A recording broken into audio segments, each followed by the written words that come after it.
और वास्तुकला में पारंगत पंडित महागोविंद द्वारा निर्मित मगध की राजधानी राजगृह को त्याग कर पाटलिपुत्र को मगध की नई राजधानी बनाया।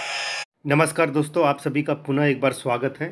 दोस्तों, आज का विषय काफ़ी इम्पॉर्टेंट है क्योंकि इसके अंदर जो निर्णय लेना है, जो डिसीजन लेना है, वह आपको ही लेना है, मुझे नहीं। मैं केवल आपके सामने फैक्ट रखूँगा। तो दोस्तों, सब्जेक्ट बताते चलूँ कि क्या आपको जो बताया गया है कि राजभर एबोरिजिनल ट्राइब है, तो ये कौन सा एबोरिजिनल ट्राइब है? क्योंकि मीनिंग जो होता है वह परिस्थिति, काल या संदर्भ के हिसाब से बदलता रहता है। ये कानून का सिद्धांत है। तो आगे बढ़ते हैं और इतिहास का संरक्षण करना है कि नहीं करना है, यह आपको ज़्यादा सोचना है। हमारा जो मेहनत, जो हमारा काम है, वो आपके सामने हम रख देते हैं। जो ढूंढ कर लाना होता है या जो अच्छी चीज़ें होती हैं वो आपके सामने रख देते हैं। शेयर करना न करना यह आपका फ़र्ज़ है, आपका दायित्व है। डिस्क्लेमर है दोस्तों, हम सभी धर्म, मूल, सभी संप्रदाय, सभी पंथ, सभी जाति के लोगों का सम्मान करते हैं और करते रहेंगे। छत्रपति श्री संभाजी महाराज को कोटि कोटि नमन है। महारानी अहिल्याबाई होलकर जी को कोटि कोटि नमन है। तो आगे बढ़ते हैं दोस्तों, शुरू करते हैं।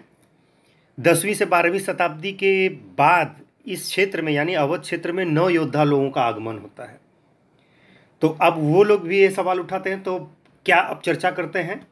सभी गजेटियर में औसतन यही बताया गया है कि 7वीं शताब्दी से 10वीं शताब्दी तक एबोरिजिनल ट्राइब का राज था। लेकिन ये कौन सा एबोरिजिनल ट्राइब, ये पता नहीं है दोस्तों। एबोरिजिनल ट्राइब का मतलब काल और संदर्भ के हिसाब से बदलता रहता है, ये सच एकदम फैक्ट बात है। जैसे कि यहाँ एबोरिजिनल ट्राइब का मतलब अनादिकाल से हो सकता है और ट्राइब का मतलब कबीला होता है, यह भी आप लोगों को मालूम है। इम्पॉर्टेंट यह है कि एबोरिजिनल ट्राइब किस कॉन्टेक्स्ट में कहा जा रहा है, किस संदर्भ में कहा जा रहा है। यहाँ चूंकि योद्धा जाति का चर्चा हो रहा है, युद्ध से जुड़ा हुआ बात हो रहा है, तो एबोरिजिनल का मतलब अनादिकाल लिया जा रहा है, ट्राइब का मतलब कबीला होता है, यह सभी को पता है। और चूंकि विषय युद्ध से जुड़ा है तो कबीला का मतलब भी सशक्त कबीला से है, कोई ऐसा कबीला या साधारण कबीला से नहीं है। तो इसका असल मीनिंग क्या होना चाहिए? इसका असल मीनिंग होना चाहिए अनादिकाल से सशक्त कबीला। और कौन है वो लोग जो प्राचीन भरों की प्राचीनता को छुपाना चाहते हैं? किसका इसमें हित हो सकता है? कुछ लोगों का कहना है कि 350 बीसी से 350 एडी के बीच में दिल्ली की जगह पाटलिपुत्र में शासन करने वाले साम्राज्य या शासकों का पूरे भारत पर वर्चस्व था। जैसे 350 एडी में सम्राट चंद्रगुप्त, अशोक, और 350 बीसी में चंद्रगुप्त, उनके पुत्र, उनके पोते अशोक और उनके वंशज, और 350 एडी में उसके 100 साल आगे पीछे गुप्त साम्राज्य का, जैसे समुद्रगुप्त वगैरह वगैरह। तो इन लोगों का राजधानी पाटलिपुत्र में था और वहाँ से पूरे भारत पर ही वर्चस्व रखते थे। तो यदि भर 350 एडी के पहले, क्योंकि भरों का जो काल गजेटियर में दिखा रहा है वो 7वीं से 10वीं दिखा रहा है, तो 7वीं के पहले और 350 के पहले अगर इनका वर्चस्व अवध में था, तो इनको जरूर जो दिल्ली में जो केंद्र की राजनीति, या जो कह लीजिए केंद्र की जो सत्ता थी, वह दिल्ली की जगह पाटलिपुत्र थी। तो उनके साथ सत्ता संघर्ष क्यों नहीं हुआ? या तो सत्ता संघर्ष होना था, या तो मैत्री के लिए संधि वगैरह का चर्चा होना चाहिए। तो ये इंपॉर्टेंट है, ये उनका कहना है। ये नहीं हुआ, इसका मतलब क्या है कि जंगलों से ये आए और 7वीं से लेकर 10वीं शताब्दी में इन्होंने ये क्षेत्र में काबिज हो गए, क्योंकि उसके पहले का इनका विवरण नहीं है। ये इनका कहने का मतलब है। मतलब गुप्त साम्राज्य 240 एडी से 550 एडी के बीच था, तो उसमें शासन कौन कर रहा है, यह इनका प्रश्न है। तो इनके कहने का मतलब है कि 7वीं शताब्दी, इसके पहले भर शासक नहीं होंगे, ये कहना चाहते हैं, क्योंकि पाटलिपुत्र के शासक के साथ संघर्ष या मैत्री का सबूत नहीं है। ये बार बार मैं रिपीट कर रहा हूँ क्योंकि आपको एकदम बैठ जाए दिमाग में। अब बताइए, 350 बीसी से लेके तीसरी एडी या शताब्दी तक भर शासक विभिन्न जिले में थे, और चौथी एडी से लेके 5वीं एडी तक पाटलिपुत्र में केंद्र की सत्ता का उदय होने पर राजा के रूप में जागीरदार का साथ दिया, ये मेरा कहना है। 350 बीसी से लेके 300 एडी तक, तीसरी एडी तक, यानी 300 एडी तक भर राजा विभिन्न जिलों में शासक थे, इसमें कोई डाउट नहीं है, लेकिन उसका सबूत भी हम देंगे। और चौथी एडी से लेके 5वीं एडी तक पाटलिपुत्र में यानी कि जो गुप्त साम्राज्य था उसका जब सत्ता उदय होता है, तब उनका साथ देने के लिए, जैसे जो है दिल्ली सल्तनत काल में, मुगल काल में औरंगजेब का राज या कह लीजिए अकबर का राज था, उसके बाद जहांगीर का राज, उसके बाद शाहजहाँ का राज, तो इन्होंने जो राजस्थान है और एमपी और जो अन्य प्रांत है, जितने भी प्रांत है, वहाँ पे वो राजाओं को जागीरदार की तरह जागीरें सौंप देते थे। इसी प्रकार से कुछ काल के लिए, यानी कुछ 70-80 वर्ष के लिए या 100 साल के लिए भरों ने उनका साथ दिया। किसका साथ दिया? तो पाटलिपुत्र का जो साम्राज्य, गुप्त साम्राज्य था, उनका साथ दिया जागीरदार के रूप में। ये मैं प्रूफ के साथ सिद्ध करूंगा। और उसके बाद वो स्वतंत्र भी हो गए, और पुनः अपना जो है स्वतंत्र राज्य स्थापना जैसे पहले करते थे वैसे करने लगे। जब पाटलिपुत्र की सत्ता कमजोर हो गई, तब वह क्या हो गए? पुनः स्वतंत्र हो गए। ये हम आगे देखेंगे। और ये भी साथ साथ बताते चले कि 7वीं शताब्दी से 12वीं शताब्दी के बीच में स्नेह जो भर शासक हैं उनका जो है पतन शुरू हो गया। और 10वीं शताब्दी के बाद एकदम, और बादशाह अकबर और जहांगीर काल तक तो 90-95% ये विलुप्त हो गए। जहांगीर काल तक, क्योंकि बादशाह अकबर के काल में आईन अकबरी आपने देखा है, तो उसमें एकदम विलुप्त हो गए। सबसे पहले जो रेफरेंस हम लोग लेते हैं वो नव योद्धाओं का लेते हैं, जो नव योद्धा बोलते हैं कि भैया यहाँ पे तो हम लोग बहुत काल से हैं, बहुत यहाँ के ही हम लोग प्राचीन हैं। तो ये एविडेंस मैंने इसके पहले भी आप लोगों को दिखाया था, जो गोपनीय रिपोर्ट हम लोग बार बार चर्चा करते हैं अंग्रेज़ों के काल का। तो इसमें बराबर दिया है कि अवध में कौन कौन से लोग कब कब आए हैं, पूरा एविडेंस के साथ इसमें, उनका पूरा वंशावली के साथ इसमें दिया हुआ है। ये अगर आपने नहीं देखा है तो हमारे पुराने वीडियो में आप देख सकते हैं, जिसमें आप लोगों ने ये सारा इसका जो है कितना महत्वपूर्ण ये डॉक्यूमेंट है और किस विभाग से ये मिला है वो भी आपने देखा होगा। इसमें जैसे एक मैं एग्जांपल दे दूं, भर राजा जो थे, वो भर राजा जो राजस्थान से राजा आए, जो उनके सेनापति कह लीजिए, या जो उनके अधीनस्थ काम करने वाले आए थे, जो राजा भर राजा के साथ काम कर रहे थे, उनको उन्होंने पदच्युत कर दिया, यानी उनको डिसमिस कर दिया। देखिए लिखा है डिसमिस कर दिया, तो ये वापस राजस्थान चले गए। उसके बाद फिर उन्होंने और सेना अर्जित की, लोगों से मदद किया, यहाँ वहाँ से निमंत्रण देके हमला करके हरा दिया। तो ये तो इतिहास आप लोगों को पता है, ये मेरे प्रीवियस वीडियो में देख लीजिएगा, इसको दोबारा रिपीट करने का कोई मतलब नहीं है। अब हम लोगों को सिद्ध ये करना है कि अगर गजेटियर में कहा जाता है कि 7वीं शताब्दी से लेकर 10वीं शताब्दी तक भर जो है जंगलों से आकर यहाँ शासन करने लगे, तो उसके पहले क्या? अगर उसके पहले पाटलिपुत्र में साम्राज्य था, जो साम्राज्य पूरे भारतवर्ष पर था, और ये पैरेलल अगर ये उत्तर भारत में राज्य अपना चला रहे थे, तो उनका सत्ता संघर्ष क्यों नहीं हुआ? तो दोस्तों, गुप्त साम्राज्य की नींव 3री शताब्दी में से लेकर 4वीं दशक, यानी कि इनका 3री से लेकर 4वीं 5वीं शताब्दी तक इनका काल है। और लगभग 2 वर्ष के शासन करने वाले भर योद्धाओं ने विदेशी आक्रमणकारियों से देश की सुरक्षा के लिए देश हित में गुप्त साम्राज्य के साथ 350 एडी में जो है इनका साथ दिया, जागीरदार के रूप में काम भी किया है। और इसके पहले भी वो स्वतंत्र थे, उसके बाद भी वो स्वतंत्र हो गए। केवल कुछ काल के लिए उन्होंने जागीरदार के रूप में, माने राजा वो थे, लेकिन कि चूंकि पूरे भारतवर्ष में उनका जो है एक सत्ता का उदय हो गया था, तो उनके साथ मिलकर काम किया और पुनः स्वतंत्र हो गए। ये भी हम दिखाएंगे। और यही सबसे बड़ा एविडेंस है। जो ये कहते हैं कि इसके पहले तो थे नहीं, तो इसके पहले थे।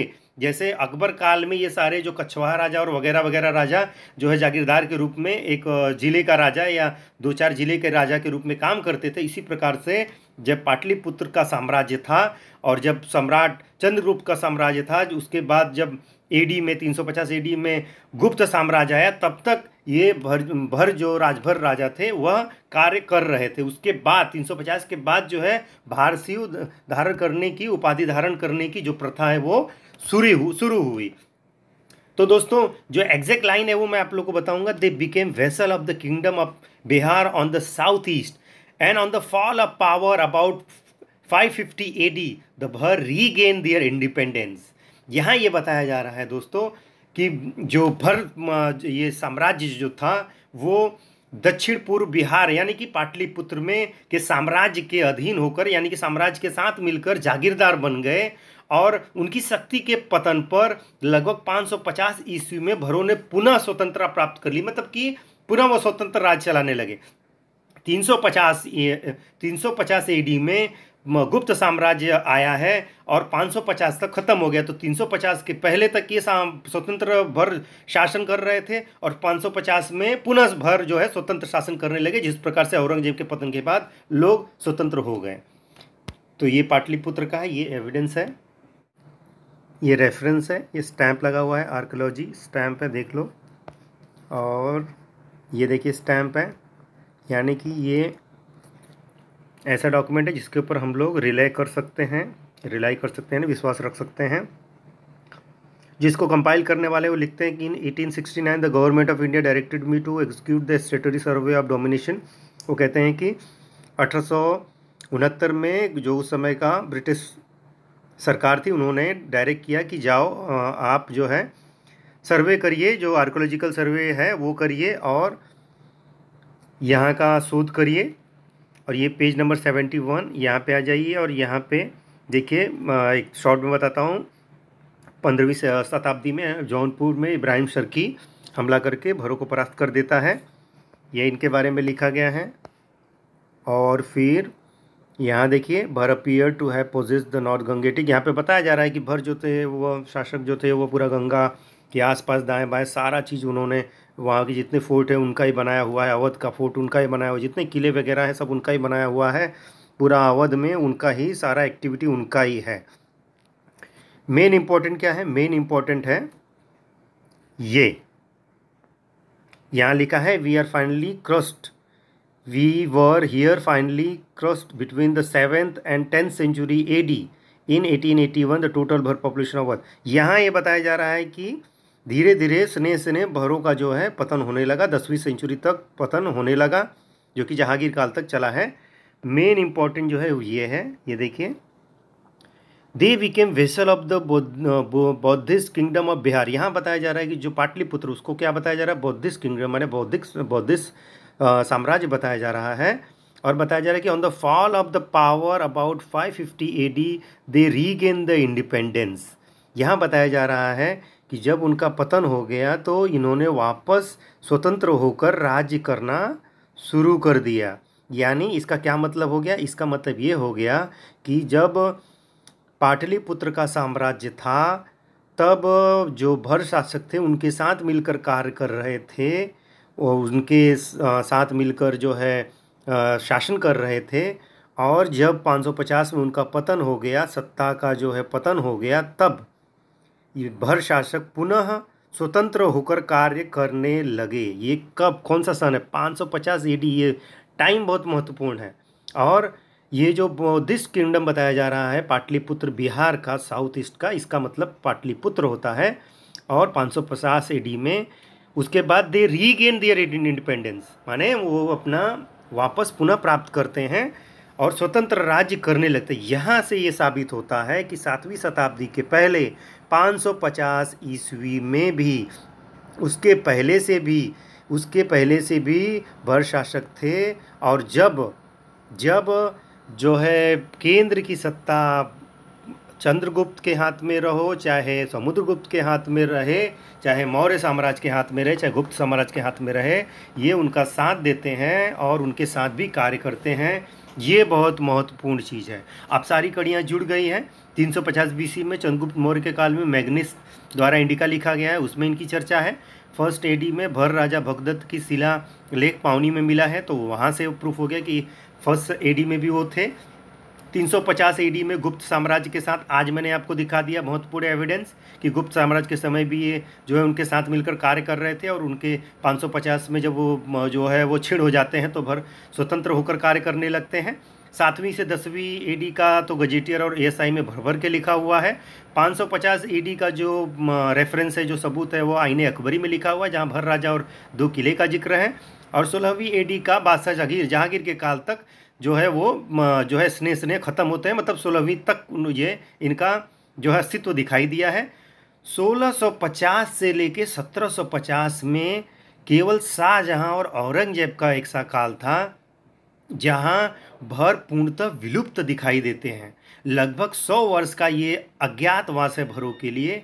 और इसी काल में संभवतः वह जंगल में पलायन कर गए हों और वहाँ जंगल में जीवन जीते जीते, क्योंकि यहाँ अगर 20 साल भी आप बिना सपोर्ट के, लाइफ सपोर्ट के जंगल में रहने लगोगे तो आप जो है आदिवासी जंगल एकदम जंगली जैसा दिखने लगोगे। लेकिन अगर आप 100 वर्ष रहना रहे तो शायद आप और ज़्यादा ही दिखने लगे।